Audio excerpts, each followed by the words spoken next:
Hello, everyone. I'm Jim Garrison.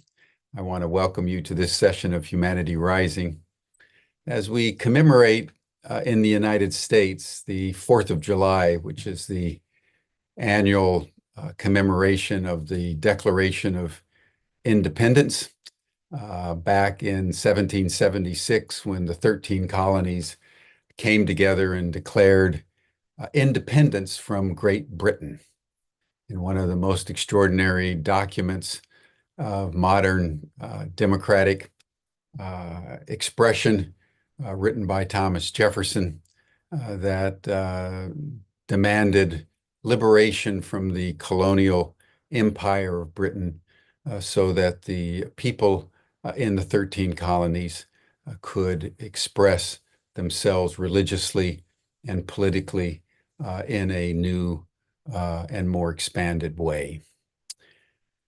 Nearly 250 years later, the United States has, as we look back on it, had an extraordinary journey. It was founded on great promise. We read in our history books that it was considered the new Athens, the new Jerusalem, the new Rome, the new Atlantis, and people from Europe mostly initially, but then from all over the world traveled to the United States to create a new life. The United States has the distinction of being the first country in the world, in history, that we know about, where most of the inhabitants came from somewhere else. And obviously, they vanquished the indigenous peoples here. But most countries, like China or Germany or France, evolve over time around one or more ethnic groups. The United States was unique in its invitation for people from around the world to join the American experiment in democracy that was spoken about very eloquently by a French sociologist and commentary de Tocqueville in the 1820s and 30s, where he marveled at the democratic expressions taking place in the United States. 250 years later, the situation is very different. We are now a country that is fundamentally broken. And we all know that, whether we're American citizens, as I am, or we're looking at the United States from abroad. The great light on top of the hill that was for over a century a beacon of artistic, business, humanitarian, governmental, and political freedom has now, in a fundamental way, turned into its opposite. And the political class is no longer capable of the kind of creative elasticity that is required of any government, of any nation, of any community, of any family or individual to successfully navigate through an increasingly hyper-complex world and successfully govern itself. We are seeing this in the debate that was just held last week between President Joe Biden and the Republican nominee Donald Trump. Someone said on a call in which I participated, what we were confronted with, what the American people have to choose between, is evil and feeble. For the most powerful nation in the world, arguably the most powerful nation in the history of the world, to have come to that precipice of dysfunction is an extraordinary reality that the world is taking in, and the American people are still mostly completely blind to. They just struggle with the manifestations of the dysfunction. But for the most part, most Americans are still going to have barbecues today and drive their cars and buy the next cell phone in a disintegrating political reality and a disintegrating relationship with the rest of the world. I want to just take a moment to consider this because I believe the collapse of the American imperium, which began, I believe, with the assassination of John Kennedy, Bobby Kennedy, Martin Luther King, and Malcolm X in the 1960s, has now reached a point where the decline of the American system, the decline of the American ideology, the decline of the American empire has now reached a precipitous point of collapse. I want to make three very quick points. The first is that at the heart of the collapse of the American Republic and the American empire is the fact that the military-industrial complex, which President Eisenhower warned about in January of 1961, has completely taken over the U.S. economy, U.S. politics, both political parties, and has driven the United States for the last 75 years to engage in perpetual war. We see war against Russia in Ukraine, which the Russians are winning. We see war in the Middle East, which the United States is supporting as Israel commits what the rest of the world and the International Criminal Court and the International Court of Justice have labeled as genocide. The escalating conflict against China in Asia. The United States has been in perpetual war. And the first casualty of war is truth. The second casualty is democracy. A nation, just like a family, just like a community, cannot be in perpetual conflict without paying the price of the surrender of virtue to virtually every conceivable vice. And we're seeing that as the United States is now consumed with a perpetual war economy, which, as we've seen with Israel, is even stronger than the President of the United States. The second point that I would make is that what happens inside this process is a greater and greater disparity between the rich and the poor. And that disparity, as has been studied now for 80 years, leads to a corruption, a corrosion of civic virtue. And what happens in the collapse is that this notion of civic virtue that builds a country is replaced with personal, corporate, institutional entitlement as people, institutions across the board no longer work for the common good, but work for their own self-interest. One sees this everywhere. Patriotism has essentially died in the United States. Thirdly, what one can expect in this collapse is the rise of tyranny. And this is what Donald Trump represents. And everyone needs to be very clear about this. Donald Trump represents the collapse of democracy into tyranny. The U.S. Supreme Court just a few days ago ruled for the first time in American history that the President of the United States has essentially absolute immunity against any prosecution for anything that he does in an official capacity. I was talking to a friend of mine in England, and we were discussing the political election happening in England.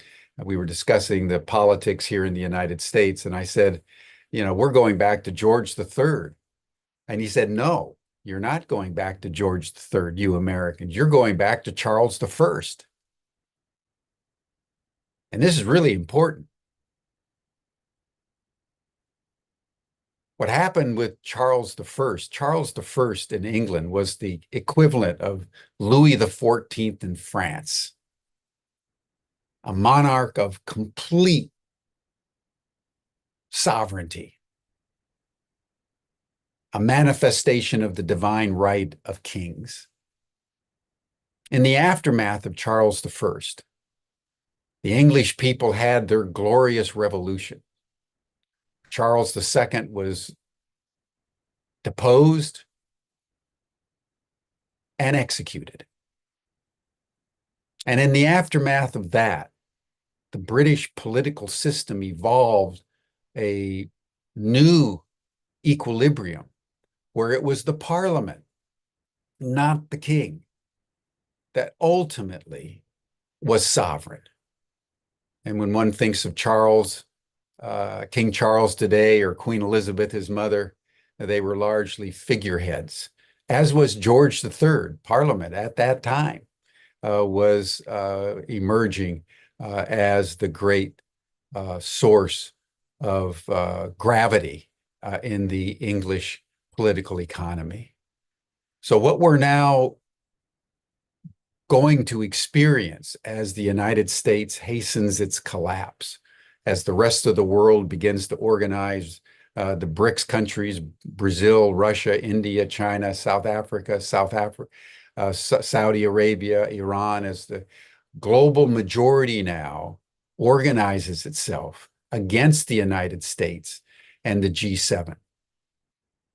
The United States itself will be collapsing into a totalitarian democracy where we will continue to vote for sure, but it won't make any difference because whoever you vote for, the war economy and the governing elites control and are no longer susceptible to any kind of public pressure.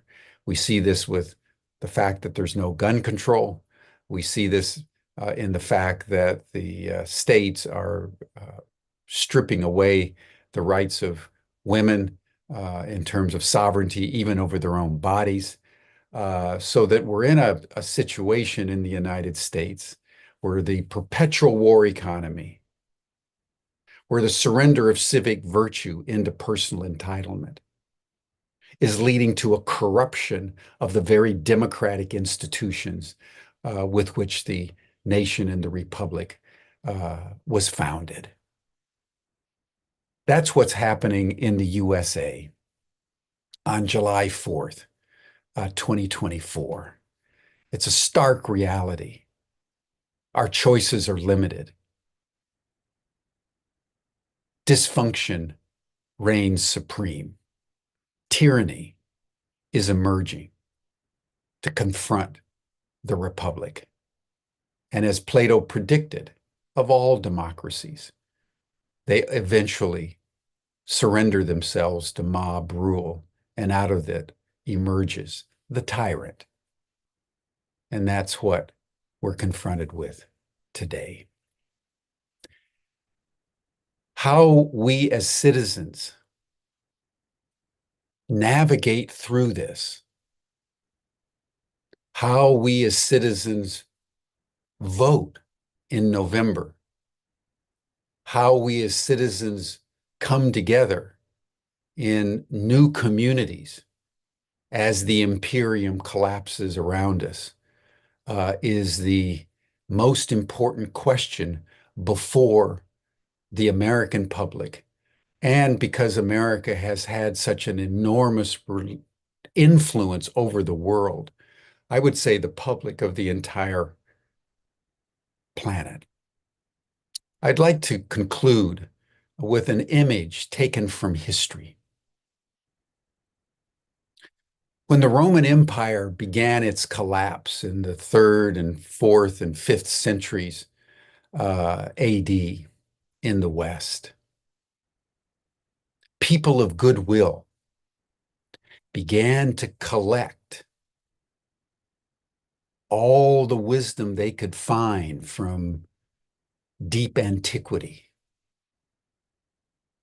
And they hid the treasures of human knowledge and human wisdom away, often in the monasteries. This is what the Benedictines did. So as the barbarians came across the borders, they realized that the imperium was vanquished and they needed to preserve civilization in any way they could. And that was how much of what we enjoy today from deep antiquity was preserved at that time of collapse. The difference between them at the collapse of the Roman Empire and us today is they saw the barbarians coming. We've been ruled by the barbarians for some time. And it's our lack of awareness of that that constitutes the major part of our predicament. That's what's true on July 4th, 2024.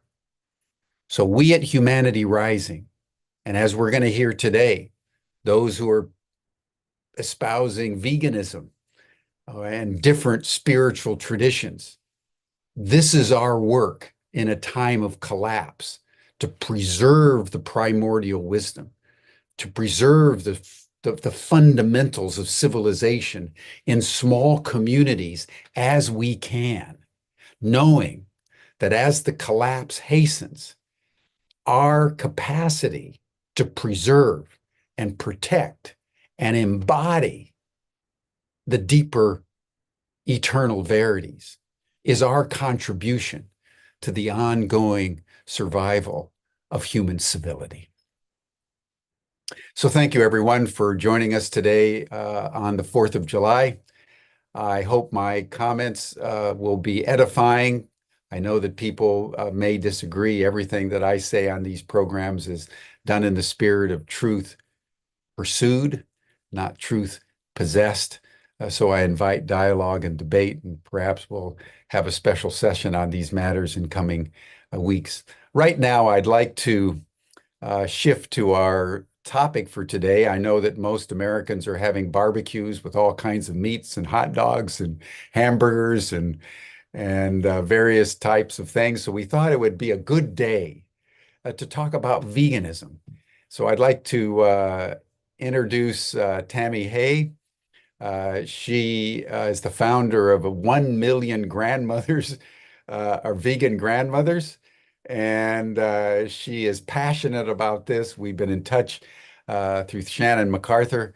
And so, Tami, I'll turn the program over to you. I know you have another guest, Jamin, that you'll introduce. And so let's talk about veganism on the 4th of July. Thank you. Thank you so much, Jim. Wow, that was incredibly enlightening, heart-wrenching, gut-wrenching, but true. And I really appreciated how you ended the talk and sharing with us that it's an embodiment. And the difference between going forward with hope, which means that, we're just going to hope something changes, but actually embodying a truth, is the difference between what I consider empathy and compassion. Empathy is we have We know we're in pain and we feel it, and we understand other people are in pain and we feel that they're in pain. The compassion is we must act. We must act. Compassion asks us to embody compassion by acting, by reaching out and wanting to stop the suffering. When I was dying of Crohn's a few years ago, I guess almost 2 decades ago, I was searching for answers, and I ended up at the Tree of Life with a modern day Essene community with Dr. Gabriel Cousins. And I started studying whole food, raw food, plant-based food. And the answers seemed pretty simple, that when we live in a way that allows us to upgrade our spirituality, we have a certain level of protection. No guarantee of protection, but it's a certain level of protection. It's eating in a way and living in a way and conducting ourselves and embodying our life in a way that we actually draw in community, and we live in a way that promotes life and not death and suffering, not disease, death, and destruction. Years before this, I studied with a Peruvian shaman, and he said that by the end of 2010, he was going to stop teaching, because when the Mayan calendar came in 2012, when it was ending, it was a time for us to stop looking for gurus, stop looking for teachers necessarily, and find our community and to embody our truth and to start walking the beauty way, to live in a way that we sourced our divine knowing directly.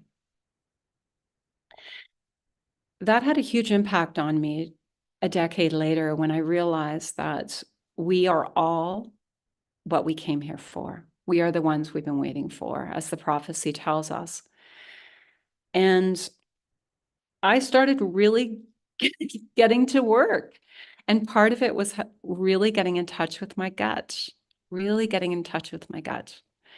A shaman told me that the root of Crohn's started before I was born, when my mother told my father that she couldn't handle another baby, that if she had to have another baby and take care of it, she'd probably end up killing herself. I didn't know this. My mother was still alive, and I was able to go back and confirm this. But we're in the field, we're in a connective field of oneness. And somehow, as a brand new seed that was just, coming to life in my mother's uterus, I was able to hear the message that I wasn't wanted. So what I started doing at that time is taking care of her so she could hold on to me as a life. And I was doing that ever since, until I kind of had a breaking point around 40, and I wasn't able to hold the sadness anymore for my mother, maybe the world. And I had to do a certain level of care for myself to understand what had been happening for me. But during this time, there was constant divine intervention.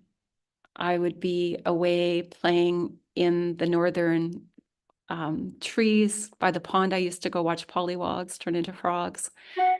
And there's something really magical that happens when you're a child that gets to be raised by the forest, by nature, and without somebody supervising you. Maybe a bit risky. I don't see it happening very often anymore. But there's another kind of download that happens for us. And we don't go out in nature. We are nature. As my granddaughter tells me, she says, "You love trees, Oma, because you're nature." And I read a book years later called The Last Child in the Forest.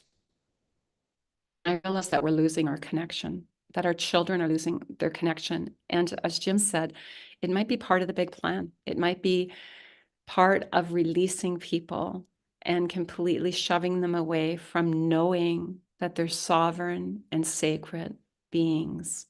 We get that understanding when we're connected to the trees and the water and the ocean and the underground water, as we feel it underneath us. We just know it's who we are.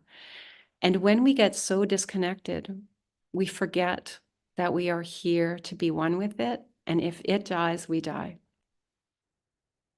So when I started studying in a modern day Essene community, Dr. Gabriel Cousins, Rabbi Cousins said, this is the old teachings. Most of the Essenes were annihilated, like many other tribes that had the primordial wisdom, but many still survived. I mean, living in Canada, many of our First Nations people were slaughtered, but their traditions are surviving, and there's knowledge everywhere for us, everywhere. My father was a Finnish Laplander, and he came with lots of knowledge of how to connect and build and find clean water and care for his family. And this runs through our veins. Our ability to survive and thrive, it still runs through our veins. So I want to offer that hope of love and commitment to everyone. Fast forward to a few years ago, and I was gifted with some wonderful grandchildren. I was vegan at this time and understanding that we kill more animals in one day than every war that's ever happened on planet Earth. And that we're in a war with nature every single day. We're in a war with the oceans. We're in a war with the ecosystems. We're in a war with wildlife. I mean, how many children are in direct connection with wildlife? I was walking with my grandchildren the other day through the bush, and the coyotes were really yipping. And I called my dog back, and it sounded like a mother that was trying to protect some pups. And so we left her alone. And my grandson got his kind of like 7 years old, and he was like, "Those coyotes, they're so bad." You know, that was the messaging he's been given. And I started talking to them about her protecting her puppies, and that we love our dogs, and why don't we love the wild dogs? And this is their land. So I joined a community called Climate Healers, and within that community, I founded A Million Vegan Grandmothers through a dream I had that the grandmothers need to start coming back together. We need to come out of retirement. We need to get off the golf courses, wherever we have thought we needed to entertain ourselves, or the wisdom of the elders that have forgotten that they're the carriers of wisdom. Because so often in our Western culture, the elders are not respected. I mean, I see it everywhere. I see it in this community that I'm in, where women are constantly going and getting injections of Botox and fillers, and they're fighting the process of the wisdom that comes from aging, and how we need to return and let the young people know that we're here for them.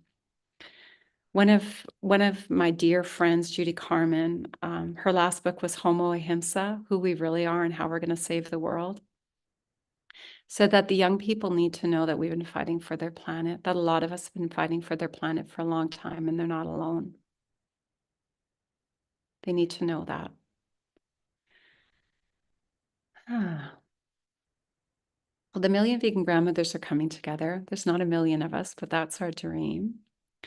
We're coming together to be what women were always meant to be, the trailblazers, the ones that had the compassionate final word to say, yay or nay, to release patriarchal death, disease, and destruction, and to say that we're going to protect the species of grandchildren of all species, not just the human race, because we coexist.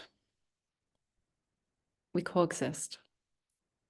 I just had a podcast with Captain Paul Watson, one of the founders of Greenpeace. Then he went on to Sea Shepherd. He was asked to leave Greenpeace because he was too radical. He was too committed to the action of stopping what he calls aggressive nonviolence. He wants to get in there and actually interfere with the way things are going.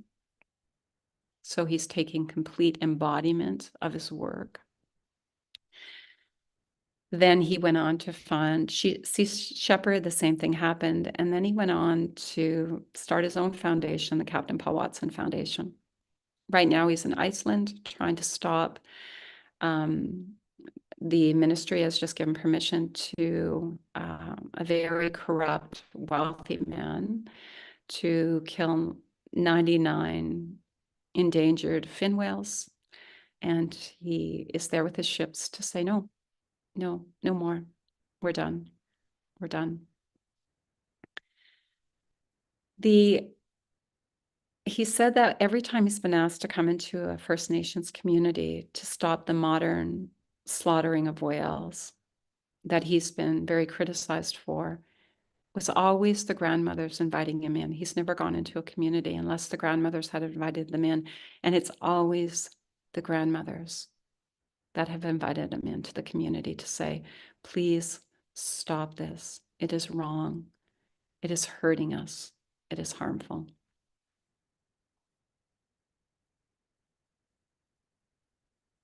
We are protectors, the grandmothers. It's a different kind of ferocious mother bear love.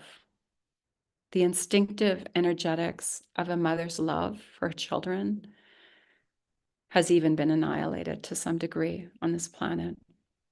We live in a slave society where even if people seem like they're doing okay, they're scrambling. They're scrambling to pay their bills month after month. The increase in our ability, in our bills, I mean, honest to goodness, has doubled, over doubled in the last 2 years. And we have no sovereignty over that. We have no say. So people, the division between the rich and the poor is increasing. But we do have the way through. We do know the way. And the way is loving all, feeding all, and knowing that veganism is the answer to the future. We do not need to kill animals to eat and be healthy. We have enough food to feed the world 8 to 10 times over. The numbers are even higher than that. So when we stop eating animals and stop partaking in death, disease, and destruction, we have a way through. And even if we have to do it against the crazy political structures that are happening right now, it's the people. It's the people that are going to make the changes. In our community, Climate Healers, we have a convergence every 3 months. And we have started calling it VCOP as an antidote to VCOP, the COP 28 that has absolutely done nothing, all the COP summits that have done absolutely nothing for our planet. So we call it the vegan convergence of the peoples, because it's always been the people that have joined together to say enough. Enough. Do we have enough power to stop it? Do we have enough power to stop the prophecies that say that we have another year and a half? Sailesh's original vision, Dr. Sailesh Rao, who started Climate Healers, started with his community of Vegan World 2026. That's the number that the prophecies are lining up to say we have till the end of 25 to shift the trajectory. So it's time for us to stop wasting our precious moments. And we all have our unique sparks of divine, our way of finding our journey into this. And when we really, really grab onto our sacred sovereignty and know how much of an impact that we can have on the world, we'll get busy. We'll get the embodiment love that we are, because that's what we are. I watch my granddaughter. She teaches me every single day about embodied love and excitement and joy. We've just been dumbed down. We have been so dumbed down. We have been told that we're not enough, that we don't do enough, and that there's no hope. I mean, how often do we hear that we're done? We might as well just, what are we going to do? Just buy another boat? Or accept that there's going to be this big inequality? No, we're not. We all have to act like grandmothers, ferocious grandmothers with deep primordial wisdom, and connect with our earth gut. The messages that our gut are telling us, that the gut that is connected so deeply into the earth. I have been recently watching and listening to a lot of Humanity Rising podcasts, and I've really appreciated the discussions that are so wide and broad, and that we do have help from other galaxies, and we have for a long time. There's a lot of evidence that we are so supported on our journey right now to awaken. And before I introduce Jamin, probably the last point I would like to make is that we must not waste any more time, and just spend time meditating. Get your physical, spiritual, embodied body clean. Drink lots of water, get really hydrated so you can connect with the water of the earth. Find a way to eat and live so that you feel alive, so you can bring the message to the world that it's not too late. It isn't too late. We have a choice. The prophecies tell us this. We have a choice, but we have very little time to act. And if everyone that feels that they can make a difference acts, it's going to be huge. It's going to be a huge movement that will be unstoppable. I mean, I don't think we can focus on we're all going to be done with the next nuclear war, or that the politics of the world are going to rule us into some crazy. We can't imagine that. We have to imagine our life into being. We have to love all, feed all, and do that however you can. Gather together in your communities. This is my ask. And just go feed people. Go feed people living vegan food. On our website, we have a unity stew, or you can make a unity salad. My partner and I, whenever we can, we just show up in the inner city with a great big pot of soup in the winter and just feed people. You don't have to you don't have to get an organization. Just go feed people. We have enough food in the world to feed people. We just have to stop feeding the animals.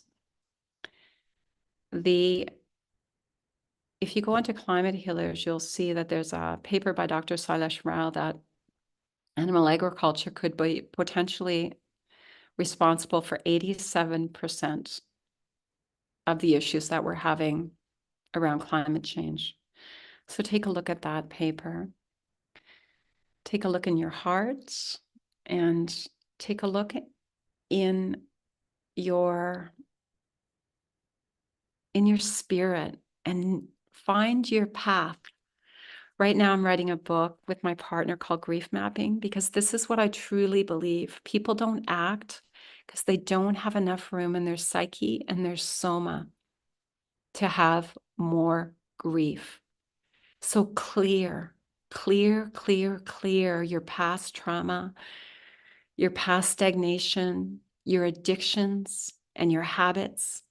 Find a way to clear that stuff so you can step forward and take some creative action, because creative action gives us this embodied sense that we are doing something. I watched a beautiful documentary on one of our VCOPs. Our next VCOP's coming up July 27th and 28th. And there was this filmmaker that was in such deep grief when she was 17 years old, when she found out the oceans were dying. Her name is Julia Barnes. And she said, I was compelled to act. I had to do something. I had to let people know what was going on with the oceans. And she did a beautiful documentary called Sea of Change. And I said to her when I interviewed her, what should we do, Julia? She says, I don't know what you're supposed to do, but you need to do something. Find your something. So that's my ask, everyone that's on here. Find your something and gather people around your something. But I don't really know if we can continue supporting animal agriculture and really be able to find our something. The time of using other beings for our entertainment, for our food, is done. We're done. Barbaric, old, ancient. The time now is a time to gather our plant-based food that's going to heal us, our plant medicine, our love medicine, and our community, and then finding our pathways to heal. So thank you. I met Jamin, who's going to join me here. I met Jamin through Dr. Sailesh Rao. And you know, what I love about you, Jamin, is you show up with a smile, enthusiasm, the ability to bring people together. And I think that's what we really need. We really need the enthusiasm. My partner is Dr. Paul Papin has a PhD in literature, and he says, Tami, you have so much enthusiasm. I would love to have your enthusiasm. He says it actually means to embody spirit. So Jamin, thank you for embodying spirit, because that's contagious. And go forth and multiply the message, Jamin. Thank you, Tami. Oh my goodness. With what you just said, I am so blown away and humbled to be here. And with Jim's opening, which should be a historic speech in the fabric of the United States, I'm like, what more can I add? But anyway, delighted to be here. And that's actually the essence of collective human intelligence, is all of us getting over who am I? What more can I add? Just little old me. But it's really the power of all of us coming together. And because we have so many hidden gifts, as you've been expressing so beautifully, Tami, and the power of the people coming together. Jim talked about the totalitarianism of the military industrial complex, the war economy, et cetera, et cetera. I actually see I see this as an emperor's new clothes moment. The debate between Biden and Trump last week was just the emperor out in public, just stark naked, and devoid of all those qualities that used to represent representative democracy. And so I actually see this moment as an opportunity for profound transformation.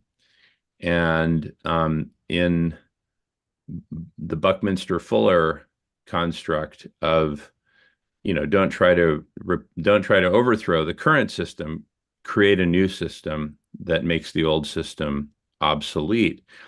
And when you think of governance, what should be the most important role of government? It's a combined role that's embodied by climate healers, food healers. You mentioned Dr. Sailesh Rao, who co-founded both. With food healers specifically, what have we got? We've got feeding everyone, making nutritious, delicious plant-based foods a basic human right, and at the same time protecting and healing ecosystems, nature, the entire biosphere.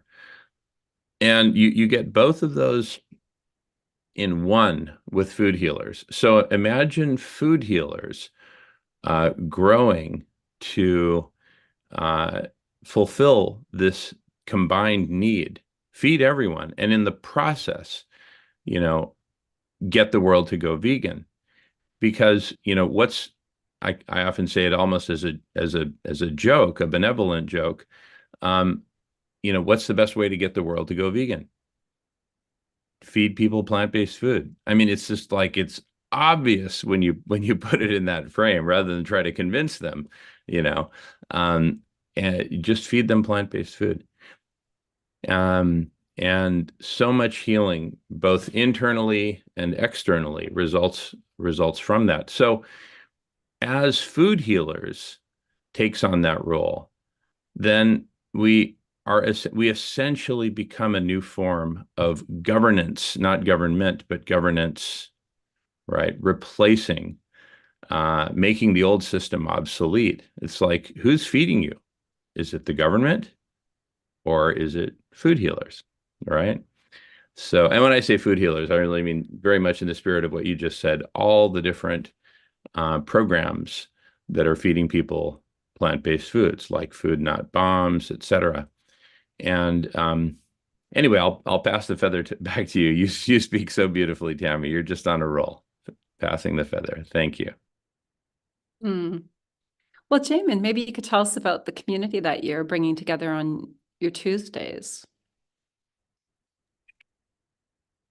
Sure. So first of all, I want to point out and underscore what you mentioned that Dr. Silas Rao, through a pioneering paper that he authored, some other of us contributed, but he's really the driver, demonstrates that 87% of global warming can be traced directly to animal agriculture. You know, we've been told this lie that it comes from burning fossil fuels. Not that I'm any fan of burning fossil fuels, mind you, but the burning of fossil fuels has played a relatively minor role. It's a bit player in the equation. It's really animal agriculture. So the cause of global warming, the main cause is animal agriculture, the destruction of these beautiful carbon sinks that natural forests and grasslands and other ecosystems provide for absorbing carbon. And while animal agriculture has been the main cause of global warming and its effects and its self-reinforcing feedback loops, like, for example, the melting of the polar ice caps, which have decreased Mother Earth's ability to reflect sunlight back into space, but instead have replaced that ice, much of that ice, with dark blue ocean water, which absorbs sunlight rather than reflecting it back into space as that area used to do.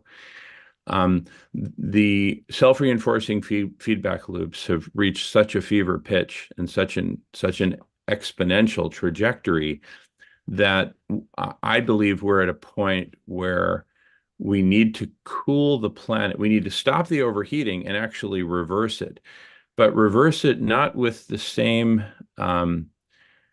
absolute value or magnitude. Right now, we're overheating the planet on an average of somewhere in the neighborhood of 2.5 watts per square meter, averaged over every square meter of planet Earth, 24/7, 365.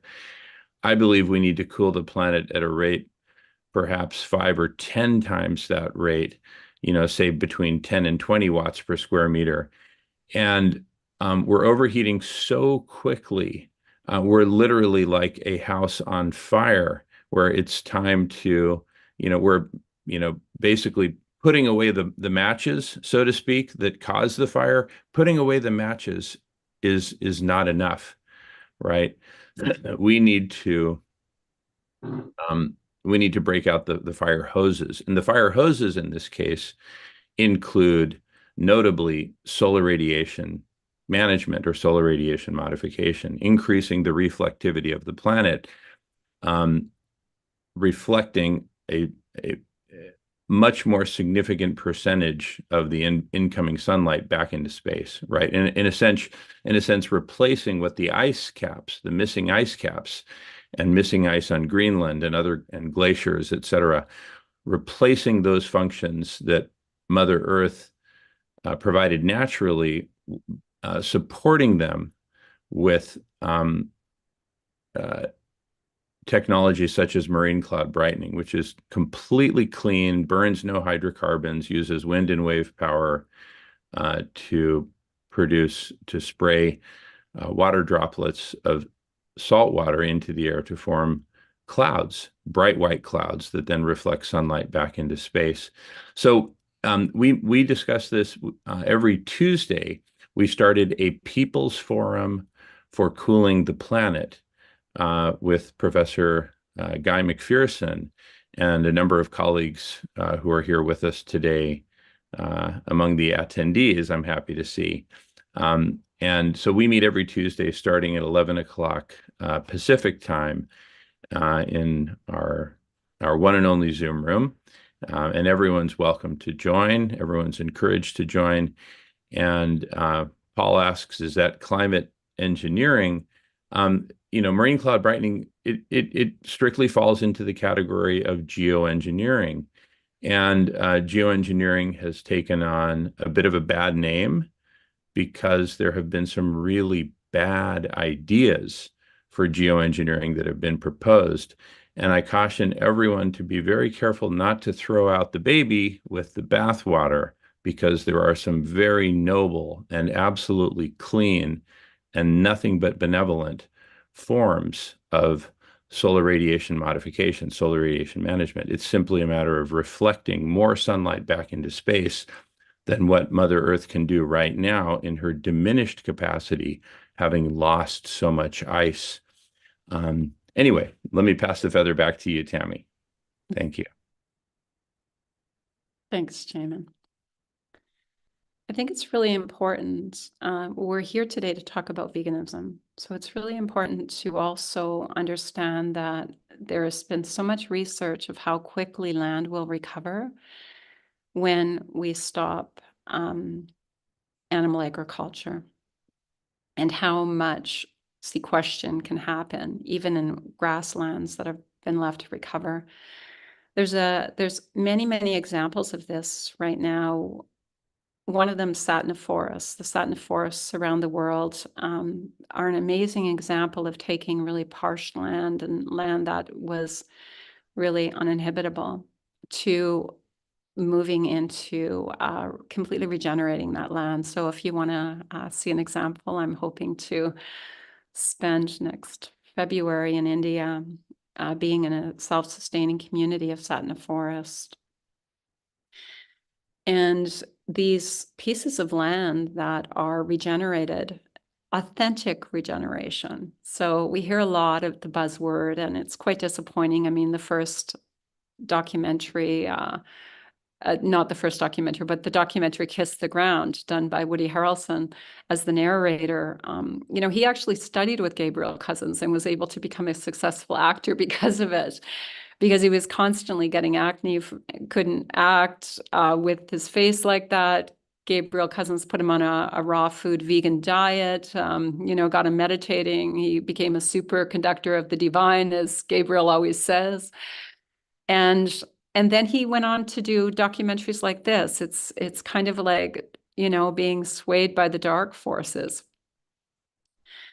So I would invite everyone to really understand what true regeneration is. There's a lot of veganic farmers and agriculturists that are really in the forefront of this. Helen Athro is one of them, and she's an incredible example of people that have been studying this. She's a biologist and have been studying and showing like her land, that's actual regeneration land based on veganic farming, not having animals on her land for that, farmed animals on her land for that, but allowing the wild to come back and be the regeneration, be the to live symbiotically on her land. Because when you have animals, large animals that are doing that, it doesn't allow the nature to come in and do the, wildlife to come in and do what they're here to do. I'd like to say that. The other thing I really want to stress, which hopefully helps alleviate stress, I I'm writing a book with my partner called Grief Mapping, and it's about transcending grief so we can make space for creative action. And I've been asking people, and I'm going to do this ask right now as well, but I've been asking people to write a story, and I have an ask letter if anybody would be okay for me to send it to you, about your story of how you transcended the shock when you really allowed you. So I have 5 stages of grief that I carry on from Kubler-Ross's 5 stages of grief. And so that we're not always swirling in depression and apathy and denial and maybe ending up with acceptance. Like, this is just the way it's going to be.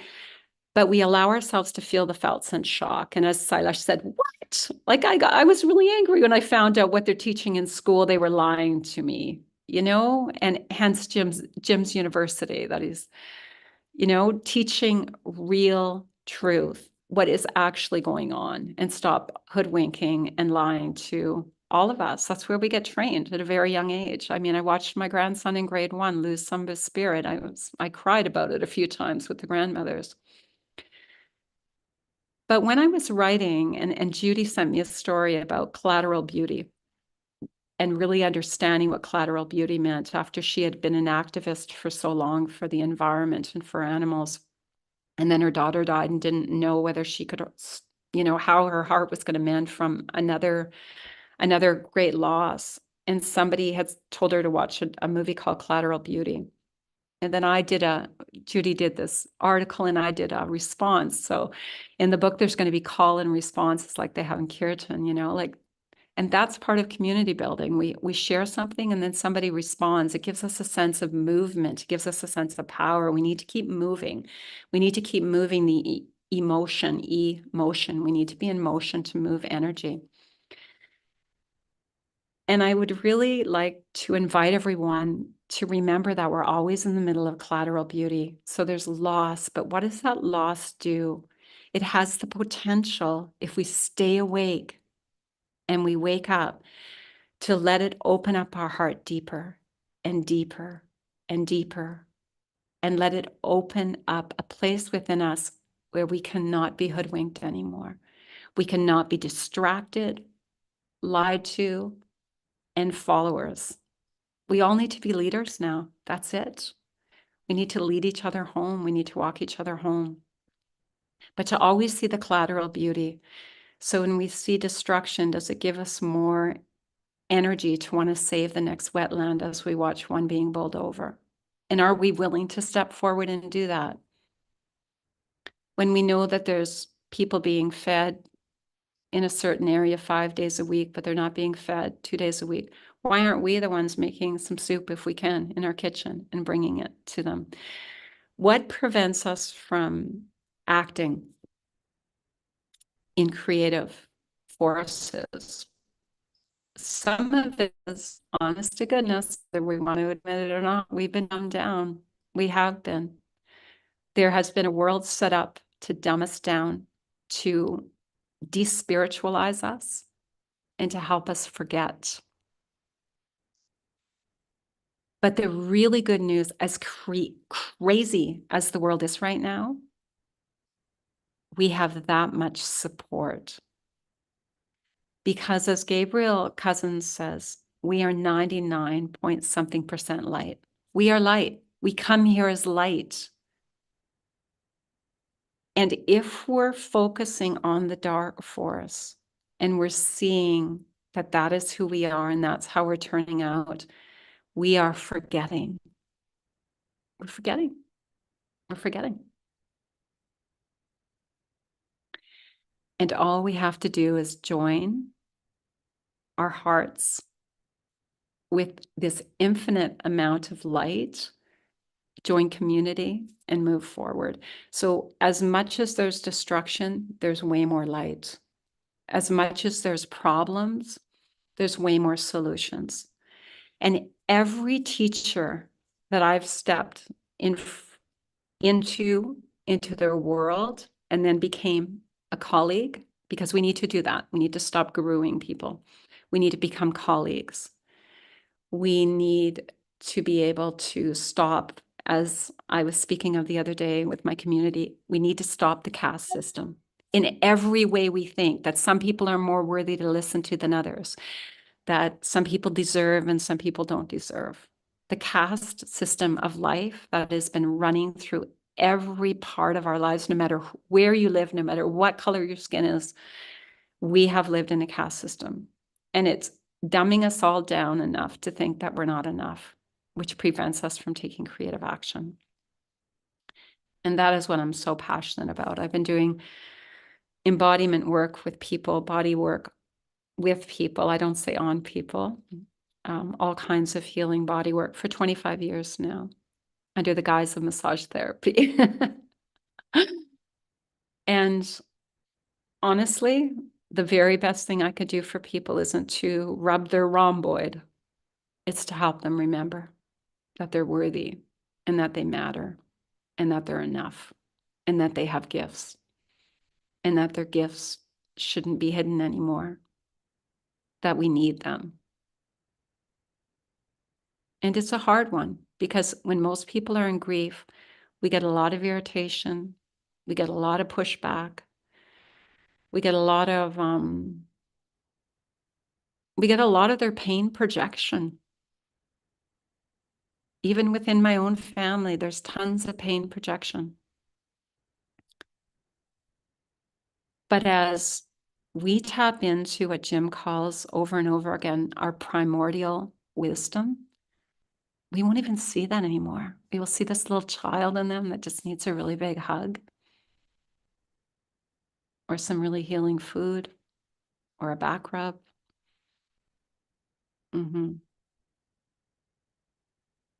Yeah, thank you.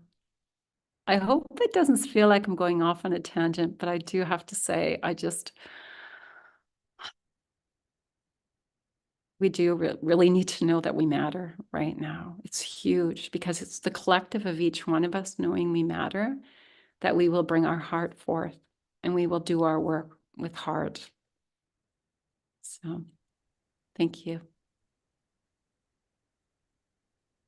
I thought this might be a good juncture to step in to acknowledge and thank both of you, Tami and Jamin, for the exquisite sensitivity that you've developed about life.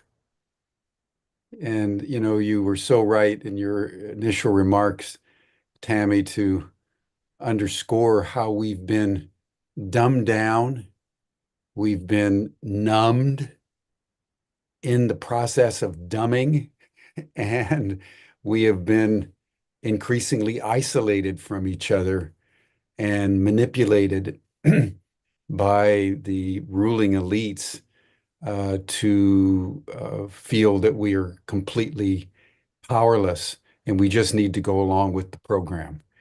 So the fact that, you know, you're mobilizing grandmothers and, you know, all the work that you're doing, Jamie, you have a very distinguished biography with your work with Vicente Fox down in Mexico, who I also knew actually and helped get elected president.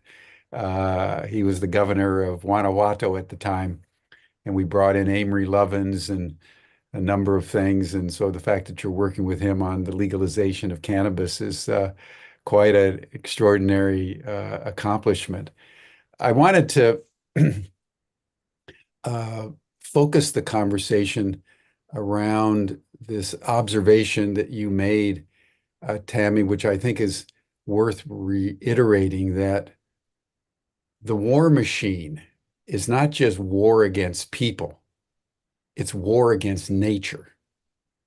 And if you look at the last 75 years of US imperial dominance over the planet, one sees that that perpetual war against people and planet has led us to the precipice. And we need to recognize that.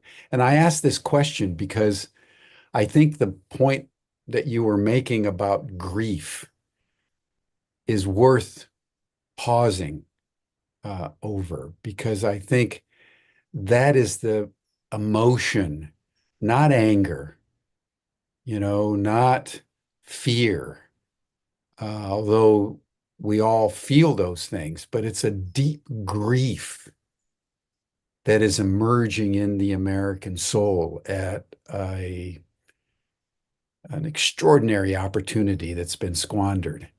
And when we look at climate change, so I'd love to have both of you just talk more deeply about grief, because I think that's the emotion that's really up for humanity right now. And I think it's particularly present in our youth. They despair. All the polls show that they're despairing. 60%, 70% globally feel we're basically doomed. So that grief that's emerging and manifesting itself in all kinds of self-hurting and self-destructive ways, when it's not therapeutically processed into action and inspiration, is can do a lot of damage if grief is not recognized and transmuted. So speak, both of you. I'd love to hear your comments more on grief and the transmutation of grief. Mhm. Well, I can start if, do you want me to start, Damon? Okay. Wow. I grew up in an alcoholic home, but I was surrounded by nature. Mm, And I don't like to speak about growing up in an alcoholic home because people just have their stereotypes of that. There's a cast around that as well. mhm, But my dad was very loving. He was a very nature. He grew up in Algonquin Park in the middle of the bush and dirt floors. And so his dog, he had a dog with him for 14 years while he grew up, saved his life many times, a couple times from his father beating him to death, and one time, a couple times from bears. mhm, And my dad always seemed sad. mhm, And he showed me that nature was his antidote for sadness. He showed me that in everything he did. And because we grew up in the middle of the bush, it was very easy for me to appreciate wildlife. And that was my connection I made with the old Finlander, we used to call him. And the one thing I realized is that we're constantly in beauty and grief our whole lives when we grow up. Right from the very first time we're told that we're not okay, or that our emotions aren't okay. I just have to tap into a little bit to feel all the accumulated grief that we acquire along the way. But we grew up in a time when there was just all these possibilities still. I mean, you could be whoever you wanted to be in some cultures. I didn't really think of it that way. I grew up in the back bush, and some of my siblings went to college and some didn't, some of them. But it still seemed like a time when there was choices. And I get that a lot of kids, even my daughters, don't really know about what's going to happen in the future, even though they don't want to talk about it. So when you take the grief that happens from the time you were born, when maybe you weren't cared for enough, you weren't seen, you had to eat meat on your plate, even though that moose was hanging in your garage and it didn't feel right because you've seen it in nature just a couple days ago. But you were told that that's what was for dinner. It's accumulating. mhm, And so when I had a dream about writing grief mapping, it was after all this accumulated grief. My mother left when I was a very little girl, went on to accumulate a lot more grief in a world that's grieving, because I never felt like I fit in. And I'm sure there's lots of people on this call that never quite felt that they fit in, which is great. I found out later on that if you don't fit into your tribe, that's great, because then you can self-actualize. Then you have more of a chance of self-actualizing, because you're not trying to fit into your tribe, because you just don't. So you get totally. to try to search and find out who you are. But as I did healing work with people, and I lost a son, and I couldn't continue pushing the grief down anymore. I had to act. I was paralyzed finally with grief, and I had to face it head on. And my son came to me in a dream 17 days later. Mm. And it's all telepathic when you have somebody really close. It was my first experience with that kind of telepathic energetics because I love my boy, right? And he told me, Mom, go live for us. Just do it. Go live for us. And I finished my thesis with in spiritual nutrition. And then I went on to write a book. And I don't know, it might not be a great book, but it's my book. It's called Earth God, The Story of Peace, Love, and Microbes. And it's a story of a journey through peace, love, and microbes and connecting with understanding the earth is our gut. And then I found climate healers, and then I found the grandmothers, and they're finding me. And through all of this, I released grief and released more grief and released more grief. And the more creative action I did, the more I realized my sense of purpose here, and I released more grief. But the majority of people don't, and this was the premises of this dream of the book, Grief Mapping, have enough room in their psyche and their soma to be able to say, show me what's going on, because they're overwhelmed. They're full of grief. They're right up to here. So Totally. how do we gather people together and help them release that grief so that they can look and join and take creative action? That's the question and the answer all in one. And Mm. we can do that. We can love people home. We can hold people until they're ready, like the great hugging grandmother or the great Amma, Ama, where people yeah. would come from miles around. And that's what my granddaughter called me. Oh, I'm an Oma because of the vibration of the sound, but she always called me Amma. And I just thought, you know what? Maybe that's what I'm supposed to be. Maybe I'm supposed to just hold people till they can get the remembrance of their worth. Mm. So I think that's our job right now, is to really see people and hold them until they can release enough grief that they're ready to move into a different creative space.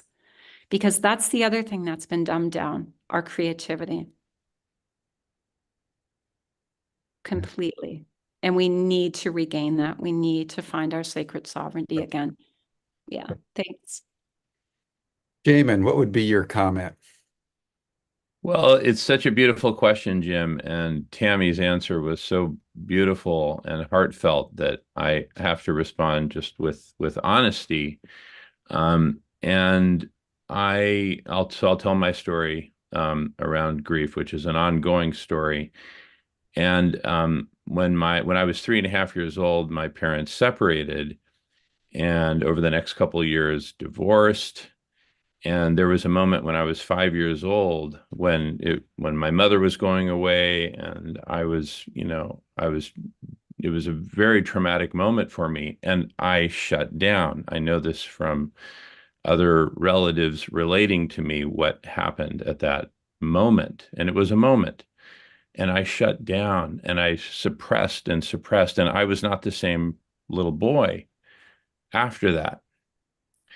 Fast forward to 15 years later, I'm 20 years old, and I was going through a traumatic experience in my family. And I had been suppressing and suppressing and suppressing, and that suppression simply wasn't working anymore. And I got to a point of extreme just grief. I was going, not grief, I was going crazy, bottling it all up. And I literally became afraid that I was going to kill myself. So I was 20 years old. It was in the summer in California. So I was on break from school, and I was just up all night going crazy, and I really became afraid. So I ran to a place I'm sure you know, Jim, Solano Avenue in Albany, because I knew the police, they patrol Solano Avenue late at night when there's nothing else to do in that quiet little East Bay town just north of Berkeley. And I found a police officer and I told him I need help. I mean, I didn't want to kill myself. And he was so compassionate that I fell to the ground and grabbed onto his feet and I started sobbing. And then this is the best way I can describe it. It was as if there was a volcano from inside me that started erupting through my throat. And I was just screaming uncontrollably. It was the volcano took over. I was witnessing this volcano erupt with screams, and I've got a pretty loud voice, and I was just screaming at the top of my lungs. And when I came to, I look around and there was like 5 police cars surrounding me with their lights flashing. I mean, they didn't know what the heck they were dealing with here, a drug overdose or, who knows what. I mean, the guy, it was a young police officer who I found, and he radioed in, I need some backup here. I don't know what I'm dealing with. And so they just heard this screaming over the radio. So they all come rushing in. And, the senior officer there, the sergeant, kind of talked me through it. And, they needed to make sure I wasn't on drugs or anything like that. And that was the beginning for me of a journey for going deeper into my grief. I had been reading this book by Janov, The Primal Scream, which many of you know of. It was a classic, I guess, back in the 60s or 70s. I read that one. Yeah. So I'd been reading that and boom, it happened to me. Just kind of like, I remember years later, I was reading a book about lucid dreaming. And the next thing I know, I'm having a lucid dream in the middle of the night. It was one of those kinds of things. And the thing is, there is so much suppression of that grief. And when you suppress part of your heart, your spirit, your mind, your gut, whatever you're suppressing, you're not integrated, you're not whole. And that's a very scary thought to contemplate. And, part of me, my ego would love to say, oh, and from there I went on to become, this whatever great enlightened being. But I've done a lot of work, therapy and, self-help kind of work, etc. And still to this day, I struggle with addictions. And I know there's stuff in there and I don't quite know what to do about it. And I have suffered, the thing is we're never like in this perfect blank slate of a space in life where we can just meditate and just get into our core and all this, life keeps happening all around us. And I've been dealing with, some chronic abuse within my family, members of my own family that hasn't healed. And so, we're never in this perfect environment. Mm-hmm. And especially I would say, I mean, I'm so inspired by Tami and everything that you share. You're like just this beautiful, enlightened being. I think a lot of men in our culture suffer from that. It's not okay to cry. We were taught that from a young age. It's just not, no, no, no, no. Nope. And, layer on top of that abuse, layer on top of that addictions that were, encouraged to embrace. At university, the message was, and you'll all remember this, drink responsibly. The first message was drink. Let that not be escaped for our consciousness. Drink. Now, do it responsibly. So as long as you pass somebody the keys, you know what? You're golden. Drink away, right? So we're in a very suboptimal environment. And so like prisoners in a maximum security prison, I've used this analogy quite a bit of years ago. I haven't used it so much lately, but imagine we're prisoners in a maximum security prison where there's, beatings and there's abuse and there's this and there's that. Let us meet on the far corner of the baseball field and plot our escape, right? And it's not necessarily easy.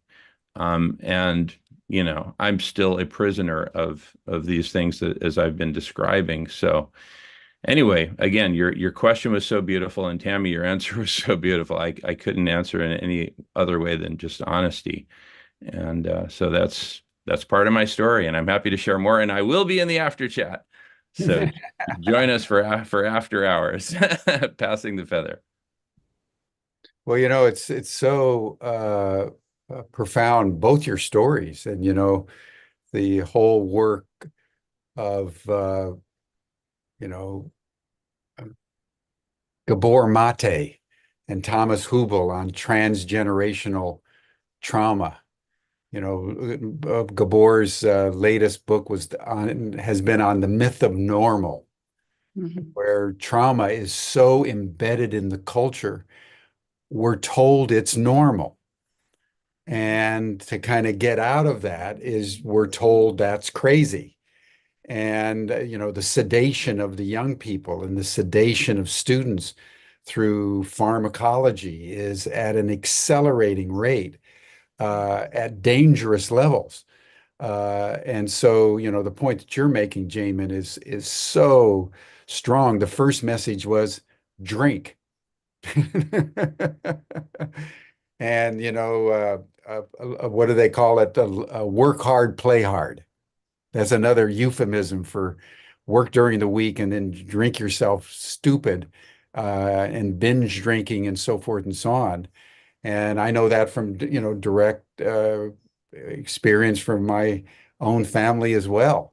The young people are conditioned to go along with that program, and it's deadly, and the destructive effects manifest only over time because they think they can get away with it. As long as you pass the keys to somebody else, you can do whatever you want. You're so correct, and it's a plague on our young people. Totally, totally, totally, totally. Well, I think what I would like to ask both of you as we close, and then we'll adjourn to the after chat, is in the context of all this, what what gives both of you your deepest meaning right now? What is a source of joy in each of your lives? I think that would be a nice note with which to end our program today. Let's start with you, Tami, and then Jamin. What gives you the deepest meaning in your life right now? What gives you the deepest joy?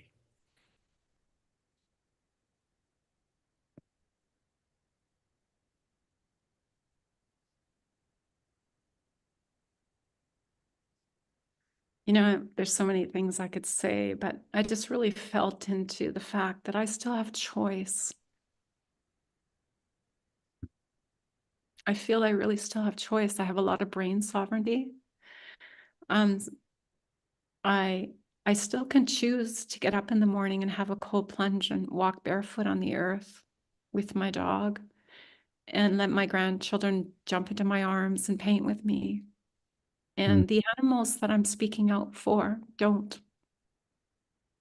When mhm, their forests are bulldozed over, they're in the CAFOs or you know, going down a conveyor belt to be slaughtered, or with some vicious person in the ocean, slaughtering them and their families. They don't have a choice.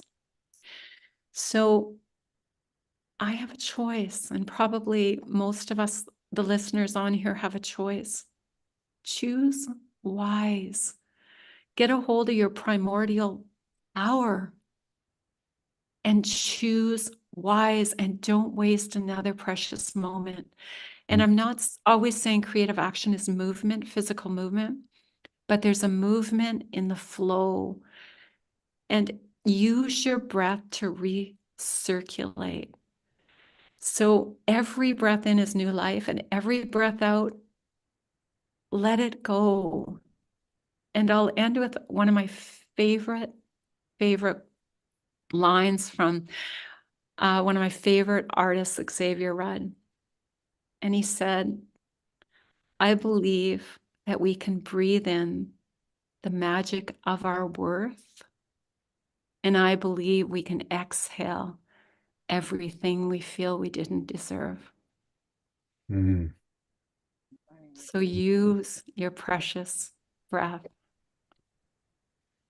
as a way to continue connecting with your choices. Thank Mm. you. And thank you, Jim, for your work and your team and your gifts and finding us for this conversation. It's been a real gift for me, and I feel very honored. Thank you. Thank you so much. Well, we've been honored. Uh, we've been honored. So thank you. Thank you. Jamin. Yeah, another great question, Jim. So there's really two things. One, time with my mother. My mother in her 80s, she has dementia.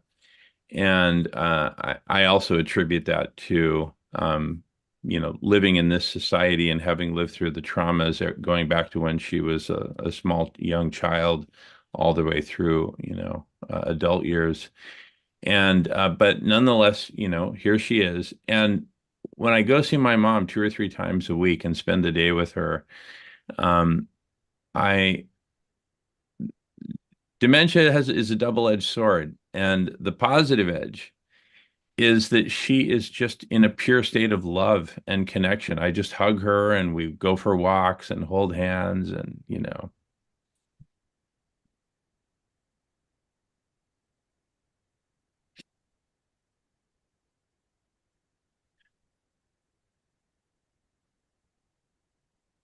I'm learning to be okay with that.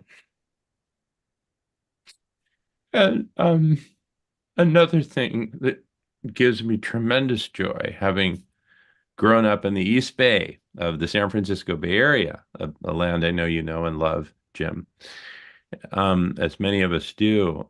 It was a beautiful time. I was born in '68, so growing up and coming of age in the, '70s and '80s, we would go to talks, whether at the Sierra Club, or there was so much going on.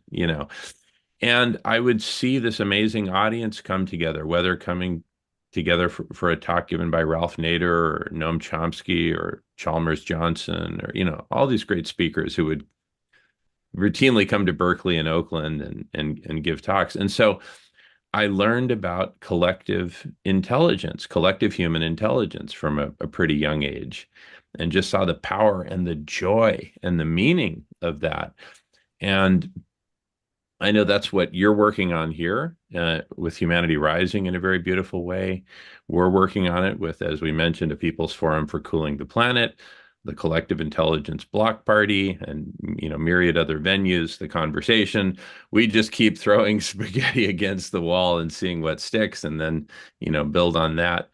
But that gives me tremendous meaning. Being able to come together with wonderful folks such as yourselves and all the beautiful attendees here in your program and in the after chat. And that gives me hope. I mean, I know that the sky is the limit as we come together, as you've mentioned so many times in so many beautiful ways here in your program. So those are things that give me joy and meaning. Thank you. Thank you, Jamin. Thank you, Tami. In the end, it's the small things that I think ultimately give us the deepest sense of connection to life. And having loved my mother and held her hand when she passed, your closeness to your mother and the emotion, I feel it welling up in me as well. So thank you. As a man, mano. Thank you for sharing your emotion, Jamin. It's so important for men to feel what they feel and express those feelings, particularly around, love, grief, and valor. So thank you very much for that. And Tami, you are a treasure. My goodness gracious. So I want to thank Shannon MacArthur for setting us up, because this has been a beautiful way to commemorate the 4th of July with some North Americans talking together about ultimate reality and at the deepest levels of what we need to confront as citizens, and the kinds of wise choices that we now need to make in the spirit of deep love for all sentient being. So you have been exquisite, both of you, and I feel honored on this day to have been with you over the last few minutes. So thank you so much. So that'll bring us to a close for today, everyone. You're welcome to the after chat. Tami and Jamin will join so we can have further informal discussions for a few minutes. And then tomorrow, we'll be talking with a woman who was going along in her life. And during COVID, she went down the rabbit hole of QAnon. And the next thing she knew, she was in a parallel universe. And her story of dropping through that rabbit hole and how she got back out is a really inspirational story that is now a book that's been published. So that'll be tomorrow on Humanity Rising. Tami, Jamin, thank you. Thank you. Happy 4th of July, everyone. See you Thank tomorrow. you, Jim.